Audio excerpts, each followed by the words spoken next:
Volver a recordar el 11 de septiembre del 73 no me es fácil. Bastante triste pensar de que hay muchos amigos, conocidos que se quedaron en el camino.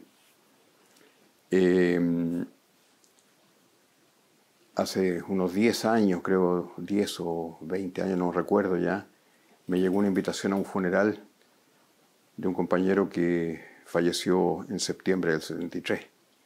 Y hay que pensar que tenemos todavía más de 1000 personas que no han aparecido. Y sobre todo me pone muy triste el ver ahora que lo que está pasando en Chile, donde se dice que debemos tener otra forma de mirar el golpe, hay que cambiar la narrativa. Dicen, ¿qué narrativa quieren cambiar? Que torturaron a más de 40.000 personas, que asesinaron a más de 3.000. Y no solamente son los militares los culpables de la policía, también son muchos civiles que ayudaron a eso.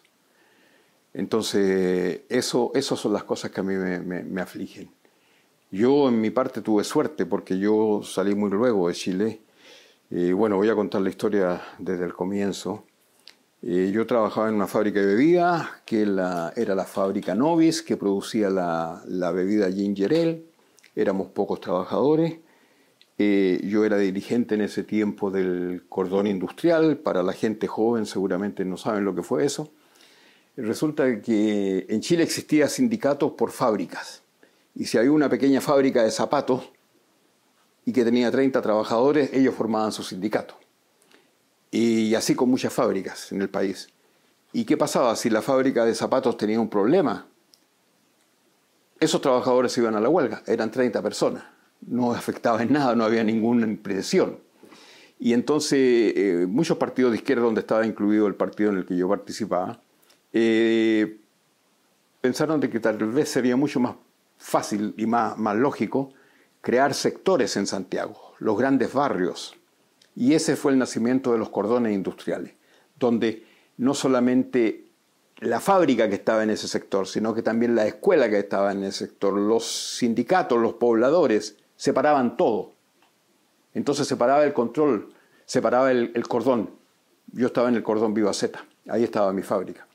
Entonces eso indudablemente también le trajo mucho problema al gobierno de Allende, porque no había un control de esos actos, ¿entendí?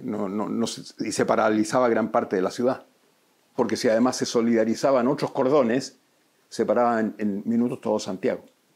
Bueno, yo participaba en el cordón Viva Z, mi fábrica era la cabeza del cordón prácticamente, pero era una fábrica chiquitita con pocos trabajadores. Y el día del golpe en la mañana, el golpe en esa época, yo me acuerdo, el golpe estaba en el aire, se sentía. Yo como fotógrafo, ahí te pueden ver la foto, como fotógrafo principiante recién, tenía solamente una cámara, que era una cámara muy rara, era una cámara soviética, era una cámara panorámica, que muy desconocida. Yo soñaba con las cámaras que veía en las revistas sobre la guerra de Vietnam y me obtuve a través de la embajada rusa, obtuve esa cámara que se llamaba Horizonte, que era una panorámica. Y el día del intento del golpe, esta foto fue el 29 de junio del 73, que fue el tanquetazo, donde tanques rodearon la Moneda y un grupo de militares intentó el golpe. Yo no sé si fue un intento así parcial o fue realmente una prueba de lo que se venía. Esto, según lo que yo tengo entendido, fue el último acto donde Allende apareció en la Moneda con vida. 3 meses después estaba muerto. Entonces yo salí con mi cámara, que era muy rara, y logré esta foto, que para mí ahora, por supuesto, es una foto histórica. Entonces ya sabíamos nosotros de que el golpe venía. Y cuando llegó el golpe, yo me enteré en la mañana cuando me iba a ir a la fábrica, yo vivía lejos de la fábrica, por las marchas militares y qué sé yo, los mandos militares, lo que decía la radio, y partí. Muy a pesar de mi esposa, mi mujer, Anita, que teníamos un hijo de casi un año, o un año ya, un año, un par de meses, y que la dejara sola en la casa. Ella me decía que por favor me quedara, pero yo consideraba que mi obligación política también, era estar ahí en la fábrica. Y me fui para allá, me fui a Deo y llegué a la fábrica, y ahí llegaron un par de compañeros más, no éramos más de 10 personas, yo creo, en la fábrica, y decidimos tomárnosla, ¿eh? Porque considerábamos que a lo mejor este golpe también podría fallar, y por lo menos hacíamos un acto de resistencia. ¿Qué pasó? Que, bueno, nos tuvimos que quedar 3 días en esa fábrica encerrados. Nosotros no teníamos ningún tipo de armamento. Hay muchas leyendas de que había armamento en tal parte. Nosotros lo único que teníamos en la fábrica eran botellas vacías. Y pasando mucho miedo, sobre todo en las noches, porque sentíamos las balaceras y yo no le podía avisar a mi mujer dónde estaba. Entonces, en esas noches yo recuerdo, nosotros en Santiago teníamos 2 o 3 guías telefónicas que eran unos libros grandotes así. Empecé a hojear, a buscar gente que viviera cerca de mi casa, que tuviera teléfono y que pudiera de una u otra manera avisarle a mi mujer de que yo estaba vivo. Y con el temor de que a lo mejor alguno de esos que yo encontraba fuera justamente de los vencedores, digamos así. Pero tuve suerte, encontré a alguien y le pude avisar a mi mujer de que estaba vivo, que no se preocupara, que estaba en la fábrica y que no podía irme a la casa porque había toque de queda, que fueron 3 días, entonces me tuve que quedar ahí. Pero yo sabía que mi mujer estaba bien, ella sabía también de que yo estaba con vida. Y así pasamos esas 3 noches en la fábrica. En nuestro cordón industrial murió una persona, según tuve información yo, que no era de nuestra fábrica, era de una fábrica del sector, que iba caminando cerca del río Mapocho y le llegó un balazo. A los 3 días que se termina el toque de queda, llegan los dueños, la fábrica era una fábrica privada, y nos echaron a patadas, pero no llamaron ni a la policía ni a los militares, o sea, nos echaron nomás. Después, los 3 días siguientes, los militares dicen que ya debemos volver a nuestro trabajo, y yo voy para la fábrica y no me dejan entrar y me pasan el despido que decía que por razones, por terrorismo, atentado, no sé qué cosa, me echaban de la fábrica. Después el sindicato de la fábrica consiguió con la empresa de que no nos borraran eso y hicieran que por razones de la empresa nos despidieron creo que fue el 17 de septiembre del 73. Y bueno, cuando yo volví de la fábrica a mi casa, mi mujer había sacado todos los afiches. Yo era un cabro de 24 años. Tenía los afiches de Fidel, del Che, en las paredes, estaba toda la... Mi mujer había sacado todo. Pero se notaban en la pared las sombras de lo que había ahí. Y lo único que dejó fue una foto pinchada donde Eduardo Frei me está dando la mano. A mí resulta que yo fui el año 66 a los trabajos de verano, gracias a un amigo que el padre trabajaba en la Universidad de Chile y nos llevó a los trabajos de verano. Y Frei fue a visitarnos a nosotros en Chiloé y hay alguien que hizo una foto donde Frei me está dando la mano. Frei era el presidente de Chile antes de Allende. Entonces mi mujer pensaba, con esa foto puedo salvarlo a este. Pero cualquiera que entraba ahí se daba cuenta de que eso no era la verdad. O sea, esas paredes tenían otro uso antes. Bueno, ya en la casa, por suerte yo tengo un amigo que ahora vive en Italia, que vivía muy cerca era un compañero de curso, vivía muy cerca del trabajo y sabía dibujar. Y él entonces me hizo una especie de prospecto, no sé cómo se dice, un panfleto, de que yo era fotógrafo de familia, que podía fotografiar niños y familia. Entonces yo andaba en la calle con mi bolsa fotográfica, y cuando los milicos, que estaban casi en cada esquina, te llamaban, te veían por la calle y te decían, ¿y por qué no estás trabajando? Decían, este es mi trabajo. Eso tuvo consecuencia. Creo que 2 semanas después del golpe llega una patrulla militar a mi casa. Y yo dije, ¿qué diablo me vienen a buscar? Pero bueno, yo nunca he sido deportista como para saltar paredes, arrancarme, así que abrí la puerta nomás. Pero ellos no venían a buscarme, ellos venían a fotografiarse, producto de esos panfletos que me indicaban como fotógrafo. Y llegaron 3 muchachos jóvenes con su metralleta, que incluso la abrieron en el patio de mi casa, y tengo 3 retratos de ellos, que yo siempre me he hecho la pregunta, yo conversé con ellos, eran muchachos jóvenes que estaban haciendo el servicio militar, que lo habían traído del norte de Chile, no tenían idea que había golpe militar, a ellos los tenían en ese barrio cuidando una copa de reserva de agua. Esa era la actividad que ellos tenían que hacer ahí y aprovecharon que yo estaba ahí como fotógrafo de sacarse fotos. Siempre yo me he hecho la pregunta a estos chicos que en ese momento sin lugar a duda eran víctimas también, tal vez en el transcurso de los años se convirtieron en victimarios. No sé, es una pregunta que queda abierta siempre. Nosotros este año, en conmemoración de los 50 años, vamos a hacer acá en Berlín una gran exposición también de fotografías sobre el gobierno de Allende y la dictadura, y además jóvenes fotógrafas chilenas van a mostrar el Chile de hoy, desde el estallido social hasta la fecha. Y ahí van a estar esos 3 soldados también, y por suerte esa exposición va a quedar plasmada en un libro que lo está haciendo la editorial LOM, y ahí también van a estar los 3 soldados, así que a lo mejor alguna vez recibo la noticia de quiénes eran y qué fue de sus vidas. Bueno, entonces así fueron prácticamente los primeros días del golpe de Estado para mí. Después, a las semanas, cayó preso José Miguel, que era un compañero mío de la fábrica, pero supimos que él cayó no por la fábrica en sí, sino que por su trabajo en la junta de vecinos, creo que se llamaba algo de precios, una GAP creo que se llama, no me acuerdo cómo se llama, GAP, no me acuerdo, pero era una organización que, como había mucha falta de alimentos, trataba de organizar eso en los barrios, y por eso alguien lo acusó, y se lo llevaron al Estadio Nacional, donde por supuesto, ahora sabemos, ahí fue uno de los primeros campos de tortura y ahí se fusilaron a cerca de 50 personas. José Miguel pudo salir por suerte porque en ese entonces había un partido de fútbol programado ahí, que la selección rusa venía al Estadio Nacional a competir contra Chile y de hecho ellos no vinieron, pero de todas maneras los militares desocuparon ese estadio. Se hizo el show del partido de fútbol donde un chileno metió un gol y ganó Chile, por supuesto, y a muchos compañeros se lo llevaron a otros campos de concentración, al norte de Chile algunos, y José Miguel salió libre.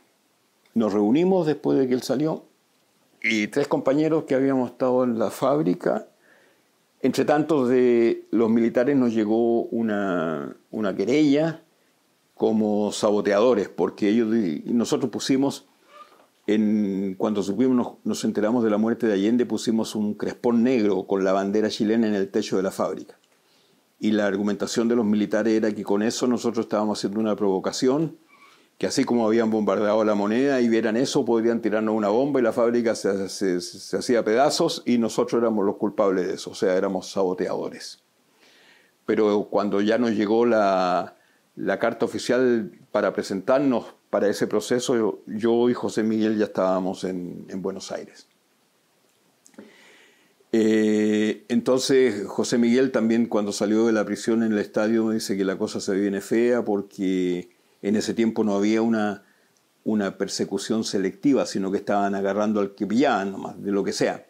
Había mucha gente que acusaba a sus vecinos también, entonces ahí llegaron muchos, pero eso con el tiempo se iba a poner mucho más selectivo y iban a llegar seguramente a la fábrica, a los cordones, y los dirigentes también iban a caer. Y además José Miguel sufrió la tortura en el estadio, entonces él dice, mira, como la cosa se viene, es peligroso. Así que ahí prácticamente tomamos la decisión de salir del país. Ahora, mi madre, que era muy religiosa, muy católico, tenía contactos con la iglesia, y así llegué yo al Comité Pro Paz, que lo había formado la Iglesia Católica Chilena, ¿cómo se llama? El obispo cardenal, no, el obispo se llamaba, se me olvidó ahora, Silva Enríquez, con un pastor alemán que se llamaba Helmut Frenz. Formaron este Comité Pro Paz, que ayudaba a chilenos que estábamos expuestos a salir del país. Entonces a mí me aconsejan de que lo mejor es que yo salga con un avión a Mendoza, que está cerca de 150 o 200 kilómetros de Santiago, que me vaya en avión, porque si me voy por tierra me puedo desaparecer en el camino. Y así lo hice, pero yo no tenía el dinero para comprar un vuelo, que era barato en ese tiempo, pero el dinero yo no lo tenía. Entonces tuve que sacar los ahorros de mi renta. Como en Chile también se pagaba dinero para la renta, que yo había trabajado, qué sé yo, 2 años, saqué el dinero de mi renta y con eso me compré el pasaje en avión a Mendoza. Y realmente, o sea, había en el aeropuerto gente de estas instituciones protectoras que se daban cuenta si tú subías al avión, y en Mendoza había gente también que miraba lo mismo si bajabas del avión.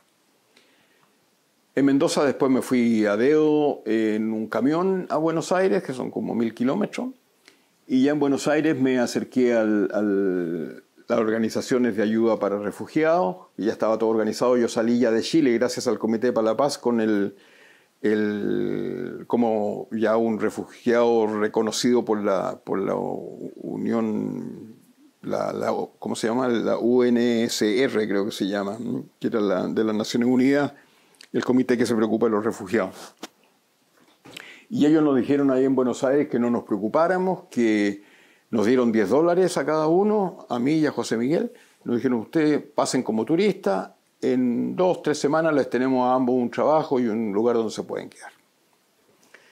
Y la Nación Unida nos puso en un hotel en Buenos Aires, y que lo pagaban ellos, la Nación Unida. Y en el hotel lo primero que hace el dueño del hotel, saca una mesita que había en la pieza y las sillas, para evitar que recibiéramos visitas, porque él quería la tranquilidad. Y además me dice: desayuno a las 8 de la mañana, almuerzo a las 12 del día. El que no está a esa hora no recibe ni desayuno ni almuerzo. Yo le dije y José Miguel encontró un trabajo por ahí no sé, tenía que hacer un muro, no podía llegar a almorzar. Yo pedí que me dieran el almuerzo de él, no me lo dieron. Dije: ustedes son unos ladrones, los voy a acusar a la Naciones Unidas. Producto de eso, nos echaron del hotel y quedamos en la calle, con nuestra maletita, caminando por Buenos Aires sin saber dónde íbamos a dormir. Y yo voy caminando, me acuerdo, por la calle Corrientes, y veo un hotel, y decía hotel, y estaban construyendo creo que el 3er piso. Era un hotel chiquitito y el 3er piso estaba en construcción. Entonces yo entro ahí y les pregunto si no sería posible que nosotros durmiéramos en esa construcción y podíamos cuidar la construcción ahí, hacer algún servicio. Y ellos nos dicen que eso no es posible, que es muy peligroso, pero que ellos andan buscando un nochero, una persona que en la noche haga el turno. Y yo le digo: pero si yo soy el nochero, pero especializado. Entonces quedé de nochero en el hotel. Teníamos un departamento, pero no teníamos plata. El hotel nos pagaba con la pieza. Ese era el acuerdo. O sea que para comer había que rebuscársela. Y bueno, ya con ese hotel ya la cosa se tranquilizó y empezamos a buscar. José Miguel encontró trabajo en una firma de construcción también, y yo tenía el hotel. En el hotel fue entretenido en el fondo, porque los dueños eran 2. Uno venía de Salta, de origen indígena, con un niño, un tipo muy gentil, muy agradable, muy derecho. El otro era un bonaerense, porteño como le dicen, un tipo bien especial. En cuanto me contrataron me dice: José, para que nos entendamos, yo quiero que todas las noches tú me tengas una pieza vacía. Esto no se lo tienes que decir a mi colega. Esa pieza no tiene que aparecer en ningún libro, esa pieza está disponible para mí.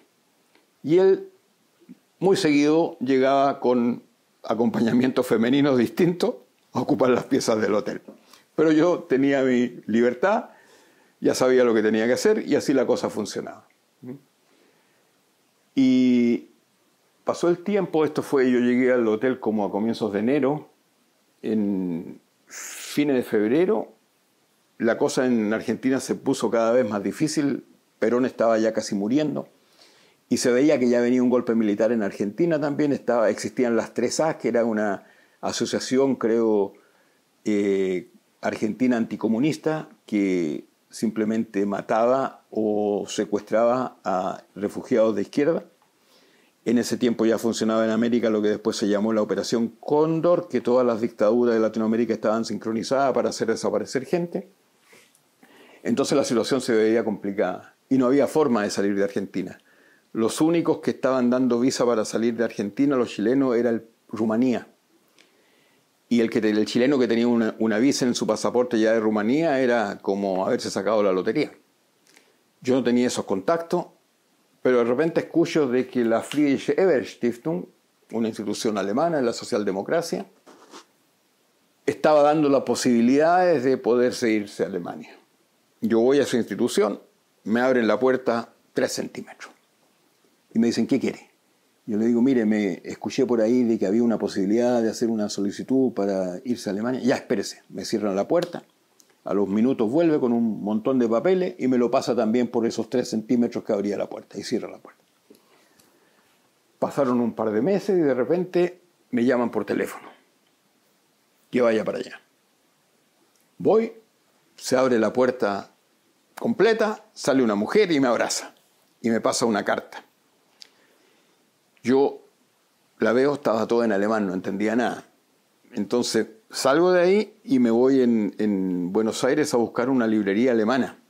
Porque dije, en una librería alemana seguramente encuentro a alguien que habla alemán. Y justamente el dueño de la librería hablaba, me dice, pasa a mi oficina. Estaba sentado así en su escritorio. Me pone una silla y me dice, siéntate acá. Y pesca la carta. Y empieza a leer y me mira y me dice, che, vos sos rico, me dice. Che, vos sos rico. Espérate, vamos a poner esto que se nos paró. No sé por qué se paró esto. Ok.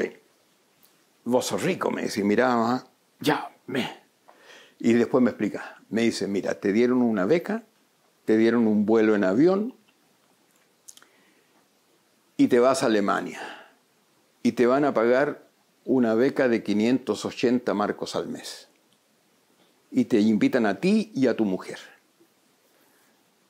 Perfecto, pero ¿y los pasajes de la línea aérea brasileña Varig? No sé si existe, creo que ya no existe esa línea. Tenía los pasajes, pero yo no tenía pasaporte, porque de Chile tú podías salir con el carnet nomás. Entonces, conseguir un pasaporte chileno para salir me costó 2 meses casi. Traté incluso, porque mi padre era español, entonces fui a la Embajada de España a ver si había una posibilidad de conseguirse un pasaporte español. Y la secretaria me ve, me recibe y me dice, ahora se acuerdan de Franco. Le dije, señora, muchas gracias por su gentileza, y me fui simplemente. Y la situación en Argentina siempre se iba poniendo más riesgosa. Al frente del hotel donde yo trabajaba había un restaurante y nosotros íbamos a veces con José Miguel sin dinero, nos comprábamos una esquinita de pizza que había, un pedacito de pizza para los dos. Y nos sentábamos ahí y llegaban 2 platos de sopa. Y el garzón decía, este es regalo de la casa. Y se empezaban a preocupar de nosotros. Cuando íbamos al hotel, a veces nos paraban una cuadra antes, nos decían, no vayan para allá porque hay racia policial. Entonces ellos nos escondían, la gente muy solidaria. Y cuando yo obtuve mi pasaporte, y ya prácticamente a comienzos de mayo abandono la Argentina, fue para mí muy, muy doloroso dejar a esa gente ahí. Y sobre todo dejar a José Miguel, que él no obtuvo la beca. Y así llegué a Berlín. También el vuelo no fue tan agradable porque la Fundación Friedrich Ebert, me dio $3 para el viaje. Y yo tenía que volar a París, en París cambiar de pasaporte, cambiar de aeropuerto y ahí seguir a Berlín. Así que con $3 se imaginan el nivel de problemas que tenía. No quería que nadie me tomara la maleta, que tuviera que darle una propina porque no tenía el dinero. Y mi mujer había ahorrado y tenía $100, pero no sabía hablar ni alemán, ni inglés, ni francés, ni nada. Y a ella la Naciones Unidas en París la alojó en un hotel de lujo y no se atrevió ni siquiera a tomar el chocolatito que había en el velador porque suponía que costaba mucha plata. Eso estaba todo pagado. Podría haber desayunado también, pero ella no desayunó tampoco y llegó a Berlín. Ella llegó en la mañana a Tegel, que estaba el aeropuerto de Tegel, que estaba en ese tiempo recién en construcción. Él llegó ahí y vio que no había nadie y estaba sola. Se puso a llorar con la guagua y por suerte un empleado mexicano de una línea aérea se preocupó de ella. Y él averiguó en los computadores y se dio cuenta de que yo recién llegaba ese día en la noche y llegaba a Tempelhof, el otro aeropuerto. Pero ahí en la noche nos encontramos ya. Y bueno, después de casi 6 meses de separación, ¿entendí? Ahí, mi hijo por supuesto que no me conocía.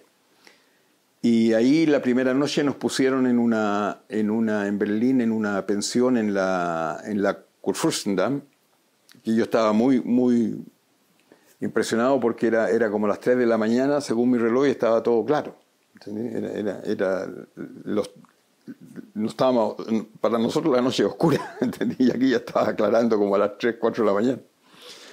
Y bueno, y después nos pusieron una semana en un hogar de ancianos cerca de Sellendorf,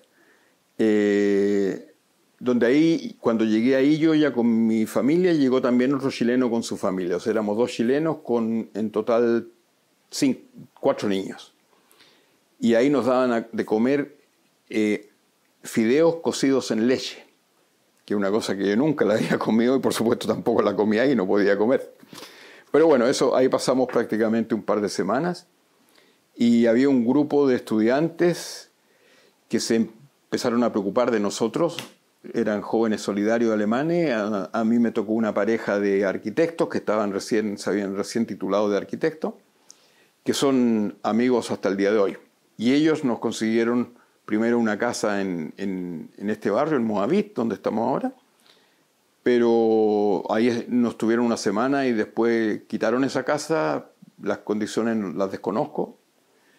Y entonces ellos nos llevaron a su comunidad que tenían acá en Berlín, donde vivía una mujer con una hijita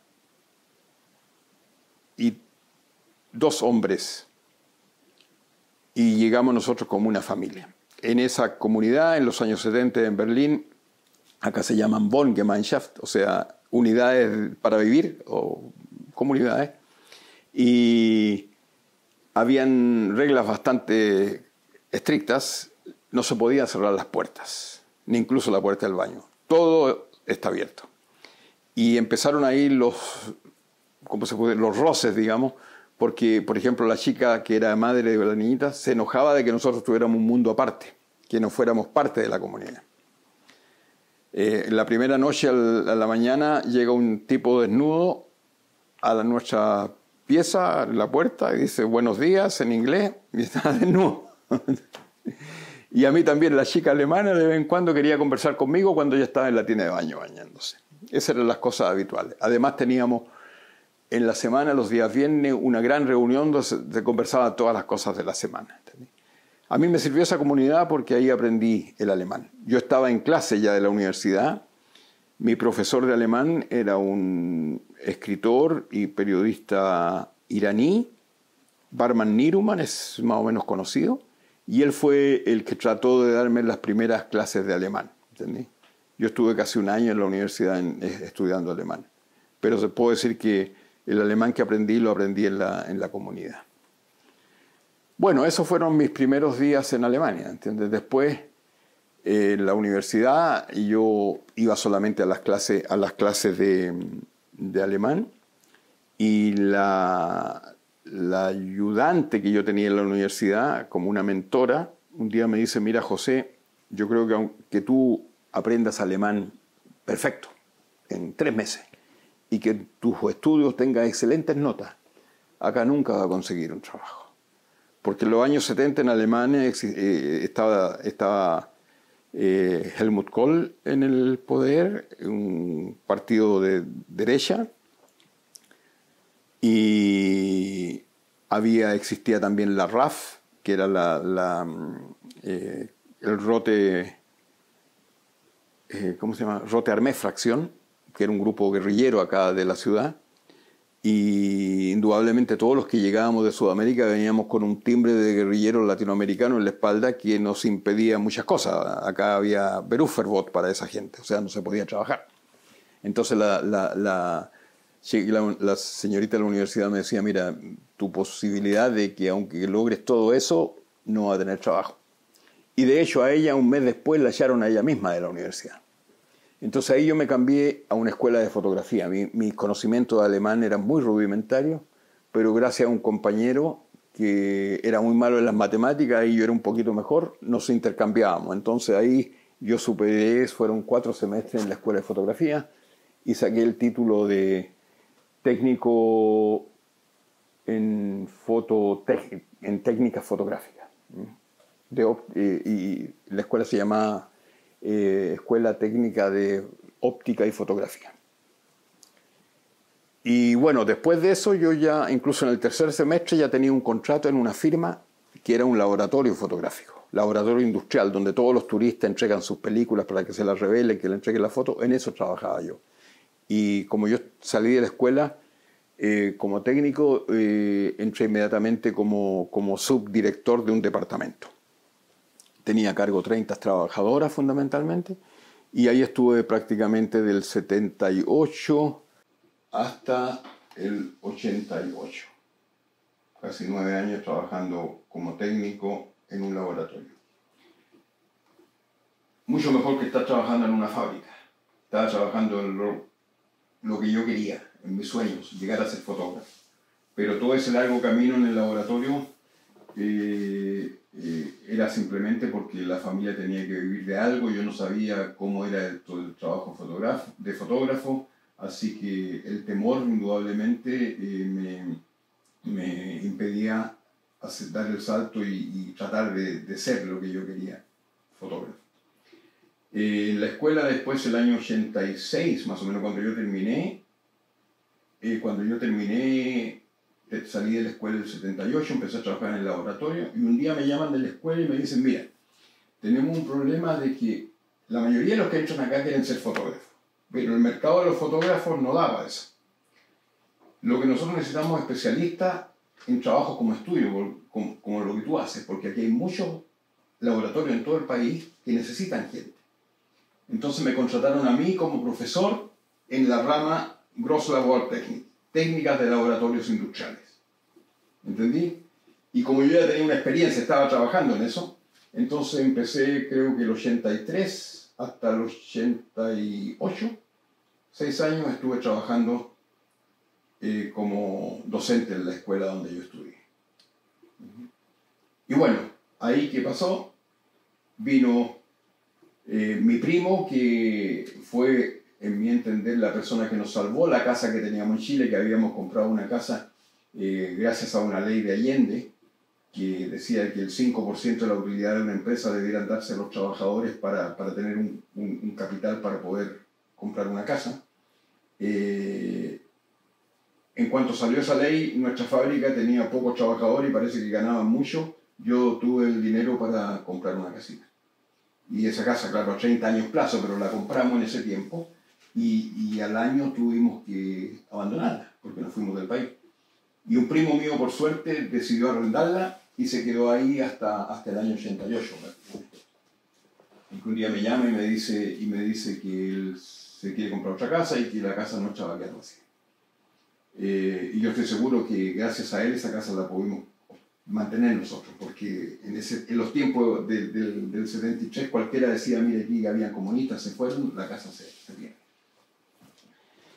Bueno, y mi mujer cuando oye eso dice, mira, este es el momento, yo creo, de volver. Nosotros teníamos 2 hijos y el menor tenía 6 años y mi mujer dice, ya perdí un hijo. Se refería de que ya el hijo grande ya estaba en la escuela alemana, ya era un alemancito, y ella quería que su hijo menor fuera a la escuela en Santiago. Así que así lo hicimos. El 88 ya se fue y el compromiso era que el 89, al año siguiente, me iba yo, desarmaba toda la casa y hacía el cambio general, porque ahora solamente era quedarse acá para ayudar a mantener la familia en Chile, para que se afianzaran en Chile y tener el financiamiento para aquello. Llegó el 89 y el plan estaba perfecto, pero pasó una sola cosa. El 9 de noviembre cae el muro de Berlín. Y yo estaba dando mis primeros pasos como fotógrafo. Yo fotografiaba, ya hace años que fotografiaba siempre en forma paralela, tenía el laboratorio donde trabajaba que podía revelar mis películas, pero cae el muro de Berlín. Entonces había para fotografiar cualquier cosa, todo, había mucho trabajo. Yo ya había vendido algunas fotos, tenía agencias donde me compraban las fotos, Pero yo tenía mi pasaje ya para el 9 de diciembre para volver a Chile. Así que estuve un mes más desde la caída del muro hasta que me fui a Chile con 42 cartones de mudanza. Me llevé todo el equipo de laboratorio porque queríamos hacer una empresa, una agencia en Chile sin tener idea de que el mercado no daba para eso. Y bueno, y así fue. Y partí a Chile con todo mi equipo, renuncié a mi casa, renuncié a mis trabajos y llegué a Chile el 89, en diciembre. Vinieron las elecciones, ganó Elwin y entre tanto yo había ido ya 3 veces a Chile como corresponsal trabajando, cosa que era una cosa más o menos riesgosa porque yo tenía asilo político acá en Alemania, o sea, no debiera ingresar a Chile, pero lo logré. Y la gente que estaba acá nunca se preocuparon mis fotos se publicaban acá en Alemania, pero nadie se fijó no se interesó simplemente de perseguir el hecho de que yo haya vuelto al país del QI, al que no debía volver a entrar. Bueno, y entonces la vuelta a Chile para mí fue muy traumática porque llego allá, voy a la primera conferencia de prensa de Elwin y el jefe de prensa de Elwin se llamaba Federico Willoughby, era el mismo que hizo la primera prensa con la Junta Militar y con Pinochet. Y eso para mí era un golpe en la guata, no podía entenderlo. Y los colegas me decían, José, pero es que la gente ha cambiado, han pasado 16 años, eso yo no lo podía entender. Y además, el Elwin, el presidente, dijo, vamos a hacer una democracia dentro de lo posible. Pinochet siguió mucho tiempo más como jefe de los militares en Chile, o sea, las posibilidades de esa democracia eran muy limitadas. Entonces eso ya fue un golpe serio. Otra vez yo estando en una reunión con jóvenes políticas, una reunión política, quiero dar mi opinión, me levanto y un chico se para y me hace callar y me dice, mira, ¿sabes tú tuviste 16 años viviendo en el paraíso? Nosotros estábamos aquí enterrados en la mierda. Guárdate tu opinión. Y eso fue un golpe muy fuerte para mí, porque yo dije, yo creía que tenía la posibilidad de aportar algo, había ganado en experiencia, qué sé yo, pero no, o sea, para mí no tenía ni siquiera derecho a voz en ese Chile. Por otra parte, mi madre, que me tenía encerrado en una pieza chiquitita, llena de santos, porque ella quería seguramente que se fuera el demonio de mi cuerpo. Y además, cuando yo quería salir, me decía, oye, pero ¿para dónde vas si aquí no conocía a nadie? Y cuando yo lograba salir y llegaba tarde en la noche, encontraba a mi mamá llorando en la puerta del departamento, porque tenía miedo de que me pasara algo. Entonces era una situación ya para mí muy insoportable, así que decidí abandonar Chile. Llamé a un amigo a Alemania, le dije, págame un pasaje, y así llegué nuevamente a Alemania con un maletín, y acá obtuve, con mucha solidaridad también de la gente, de nuevo la casa donde yo vivía, que es prácticamente esta misma casa donde estamos ahora, que ahora es mi oficina. Los arrendatarios desde entonces no me dieron un contrato nuevo, sino que rompieron cuando yo entregué la casa. Así que rompieron esos papeles y me dijeron, tu casa sigue siendo la tuya, con las mismas condiciones.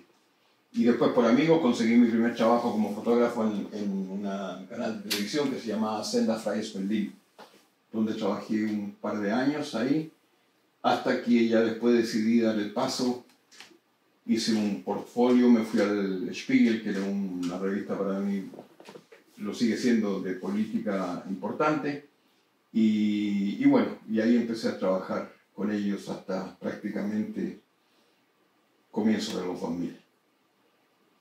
Eso es todo lo que tengo que contar, yo creo. Muchas gracias por vuestro interés. ¡El pueblo!